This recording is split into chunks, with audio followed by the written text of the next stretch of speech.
मोहन सरकार को प्रथम निवेशक सम्मेलन आसंता 7, 8 और 9 तारिख में निवेशक सम्मेलन करेंगे सरकार। पुणे और अहमदाबाद रे आयोजन होइछि सम्मेलन।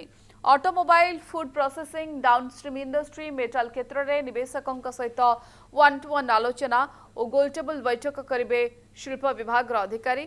शिल्प मंत्री संपद स्वाई, शिल्प सचिव, एमएसएमई मंत्री सहित अन्य अधिकारी जोगदेवे।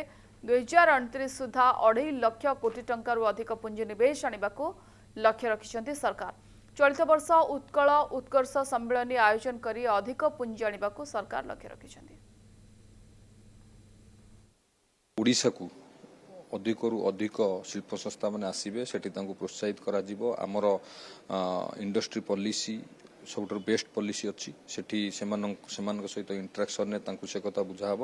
विशेषकर सेठी आमर ऑटोमोबाइल सेक्टर, आमर फूड प्रोसेसिंग यूनिट आमर आंसिलरी डाउनस्ट्रीम सिस्टम आमर मेटाल सेक्टर रे एमती विभिन्न सेक्टर इंडस्ट्री मान सहित आलोचना करा जिवो। तांको हेड मान सहित आलोचना रहिबो। निश्चित भाव में आमर जो सरकार आम सरकार जो विकसित ओडिशार आमर जो नारा अच्छी से शिल्प क्षेत्र में आम कि प्रगति करूँ एवं आम जो इन्वेस्टमेंट कथा कही डोमेस्टिक इन्वेस्टमेंट आमर ओडिशार हम आम राज्यर हम से कार्यक्रम आयोजन करा आम विभाग अधिकारी मान रहिबे एवं एमएसएमई अधिकारी मान रहिबे। एमएसएमई मंत्री आम सहित जीवार कार्यक्रम अच्छी से किभली भाव में आमर इंडस्ट्रियल हेड मान सहित आलोचना करी किभली इंडस्ट्री आम ओडिशा को आनी आम एस्टाब्लिश करूँ से पुंखानुपुंख आलोचना हम। आमर आशा निश्चित भाव में डोमेस्टिक इन्वेस्टमेंट ओडिशा को आसिबो।